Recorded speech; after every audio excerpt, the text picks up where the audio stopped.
Hello and welcome to another edition of GNAT-TV's In-Depth series. I'm Andrew McKeever, the news director here at GNAT-TV's News Project.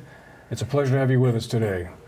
Today is Monday, January 7th, and it's also a pleasure to be joined here in the studio by three folks who are here to talk with us today about a subject we talked a little bit about back in November, shortly before Thanksgiving, the subject of hemp.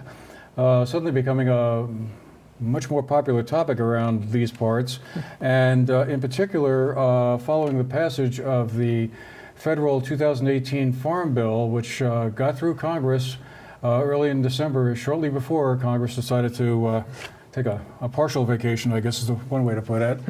But anyway, we'll be hearing a lot more, I think, about this the hemp portion that's in the Farm Bill as we go by.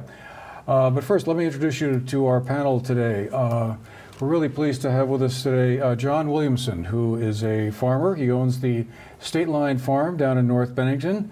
I think as the name describes, you're right at the state line there between Vermont and New York.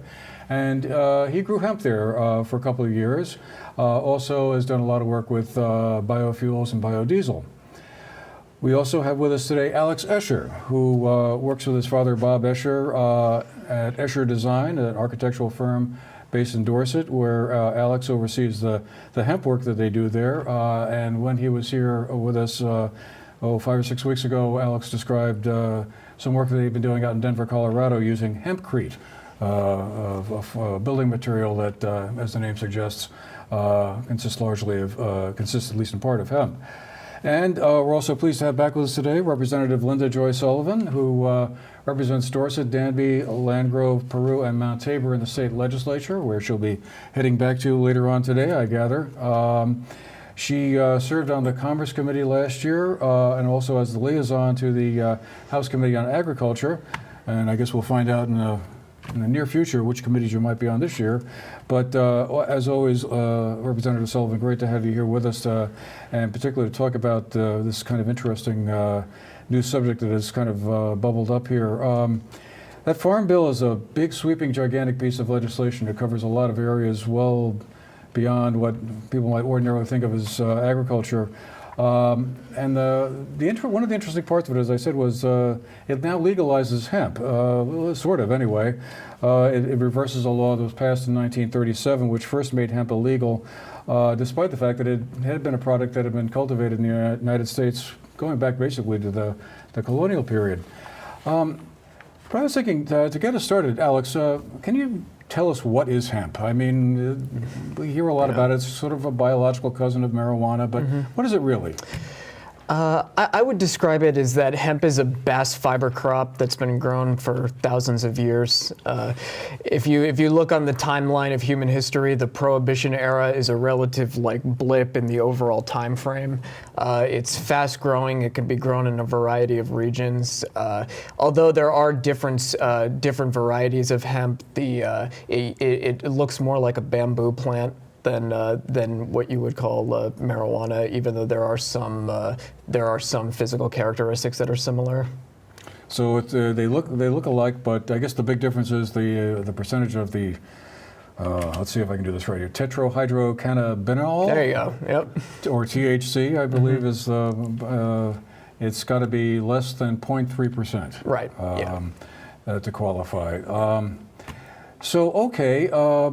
Hemp is used for a lot of different things, and we'll talk about that shortly. But I guess, Linda, tell us a little bit about what has been our status up to this point in Vermont. We have a pilot program that was authorized under an earlier farm bill, I think in 2014, that the state has set up. What changes? So specifically, there aren't very many changes, especially in the short run.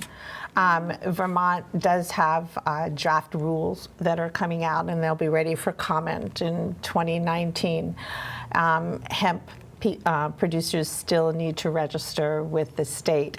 So what's going to happen is there will be, within the rules, and I believe the draft rule will control more than the National Farm Bill as far as Vermont is concerned. We're going to have to track the growers, which will be part of the rules. We're going to have to track the fields and the greenhouses, and there will be pre-testing that will be done.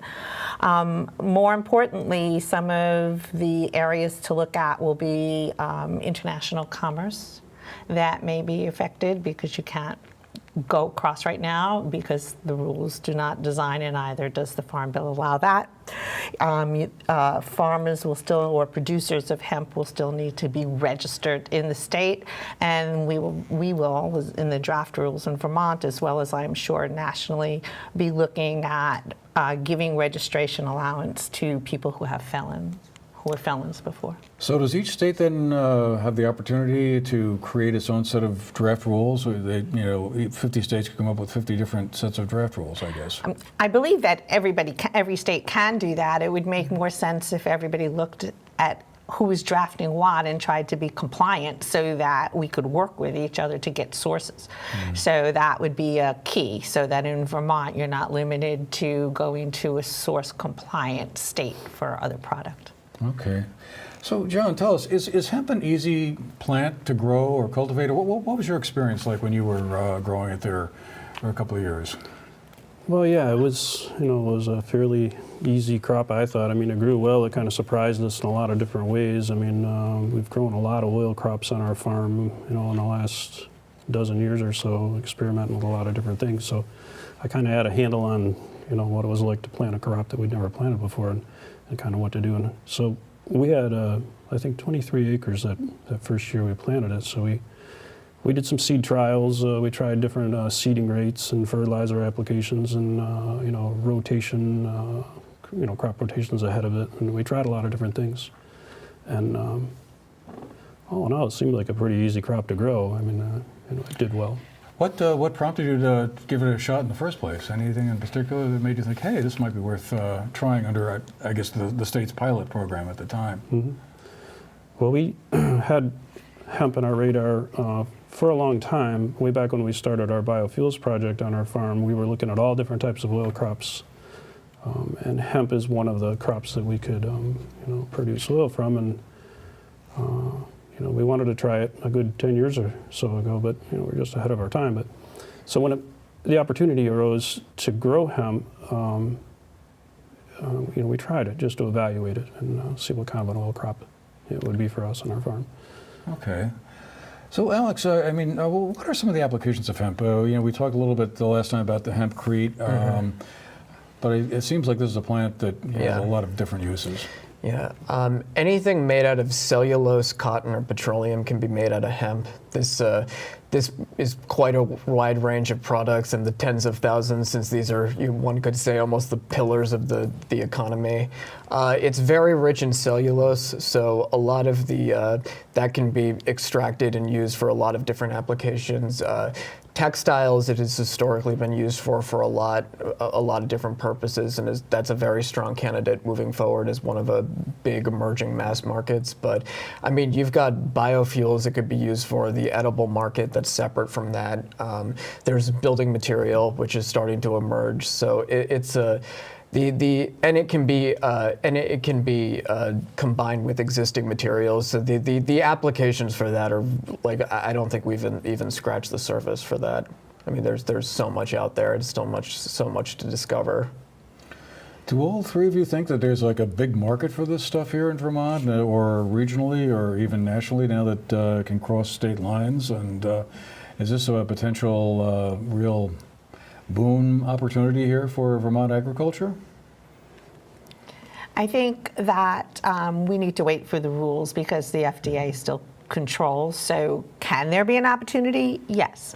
I think that the FDA still has total authority, and I think that producers need to watch that we're not going to put more regulations on a business opportunity and use, especially because public safety and public health is a criteria as far as the FDA is concerned. So definitely there is an opportunity, and we should delve into it, especially we were just told by Alex where opportunities are for building in other areas, and that's the area I think we should look at, because that is more of the green-oriented economic development, and that brings in people, and that brings in lifestyle money, and that's the way to go. So I think we need to use caution, watch the regulations, and but look at these opportunities of other areas where hemp can be used. I think too that how I've always looked at this state is that organic farming is kind of the soul and the economic driver of who the state is, and up until recently, that as great of a market as that is, it's very hard to run a state economy on that. But with something like this, I think Vermont, for a small state, can hit way above its weight class and really get a disproportionate amount of economic gain compared to their small size if everything is set up to encourage businesses. So I think Vermont has a lot of potential here for sure, and everything that I've been reading has been confirming that.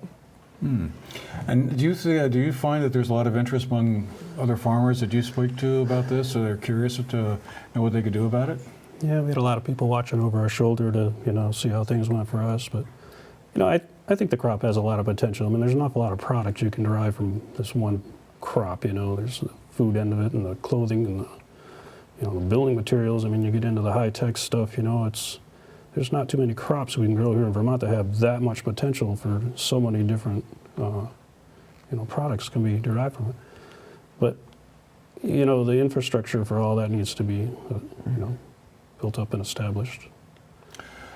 What was your experience like under the pilot program that the state had since 2014? Was it the case where you had a lot of government officials kind of checking up to make sure, if things were on the up and up, or was it kind of, I won't say benign neglect, but just sort of kind of a hands-off sort of approach?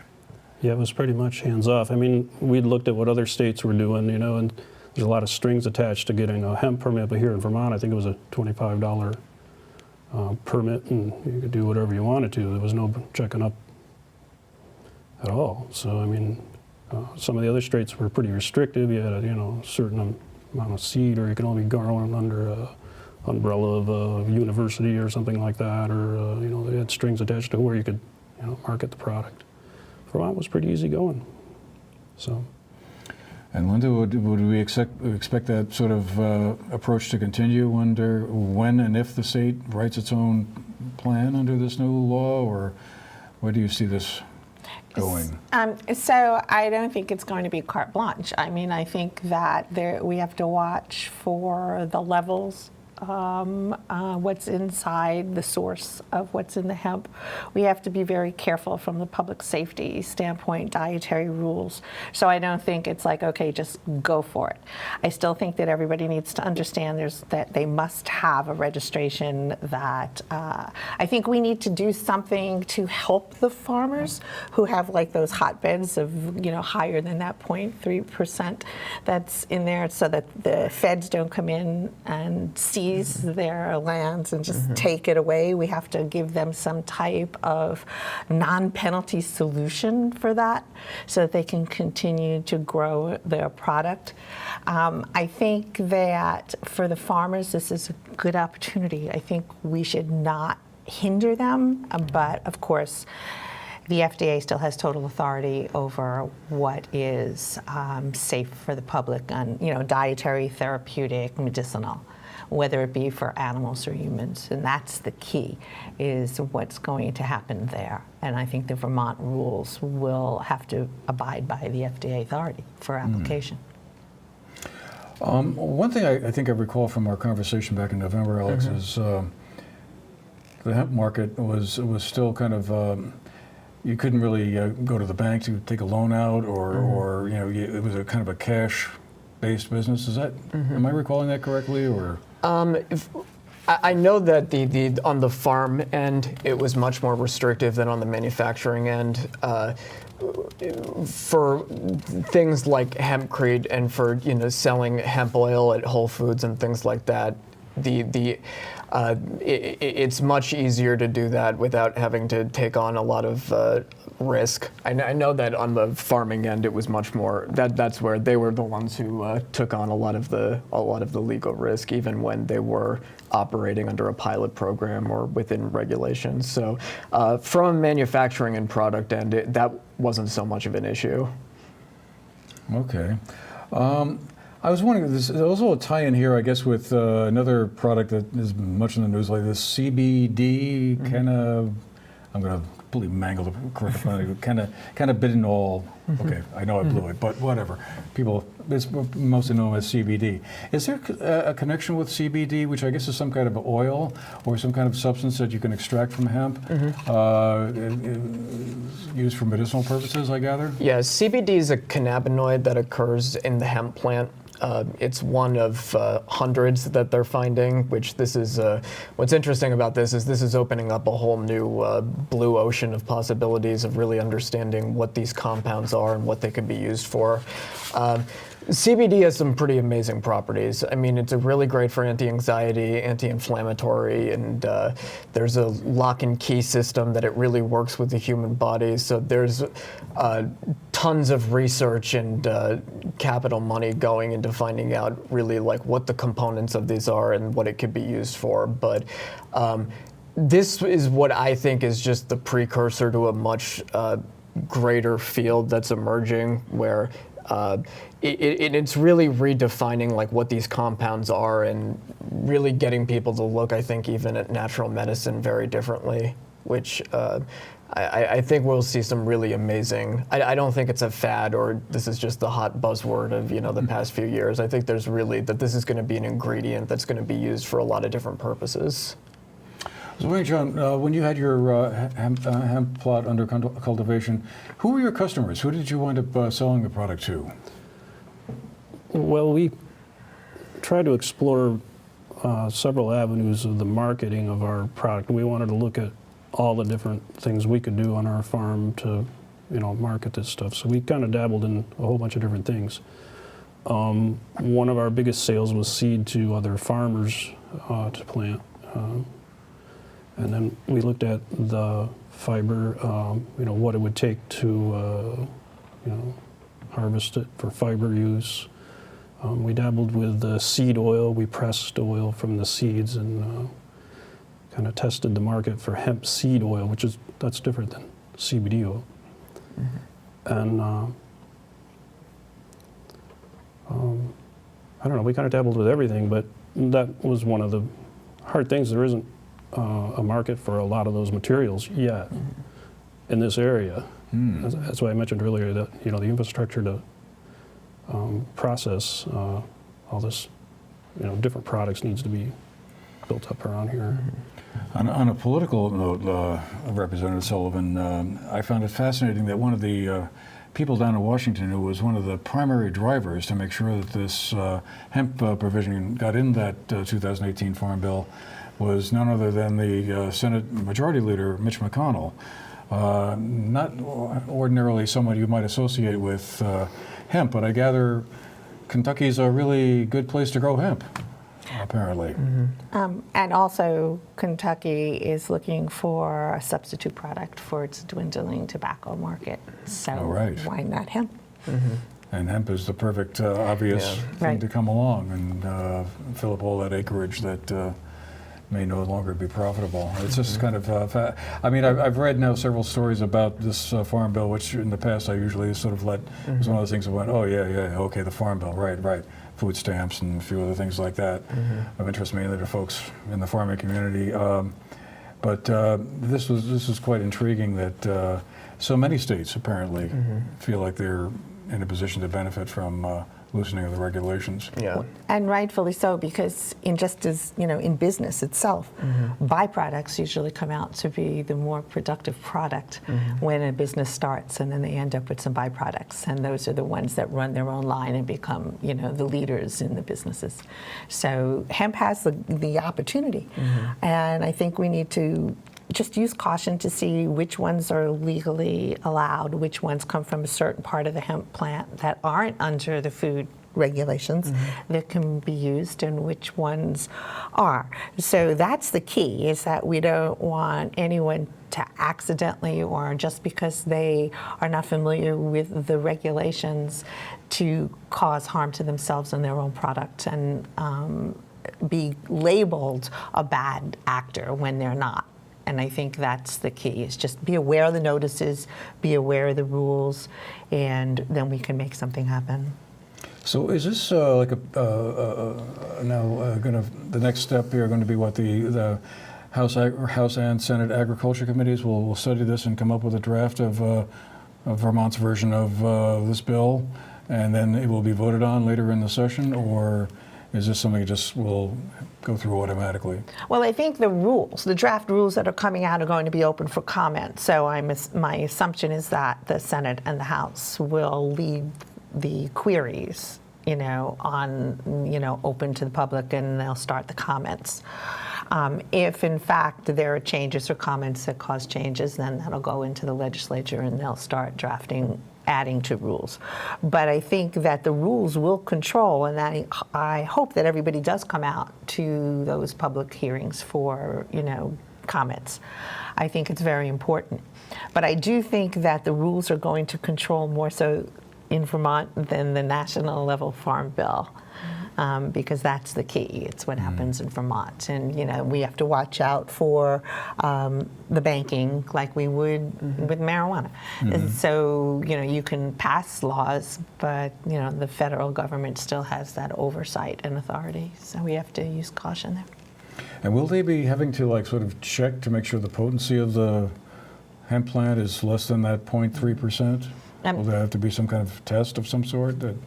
I know that I've been told that there have been, part of the rules there's going to be that test, and that's where I was concerned about, the hotbeds, for that. They also need to include some kind of solution there as well.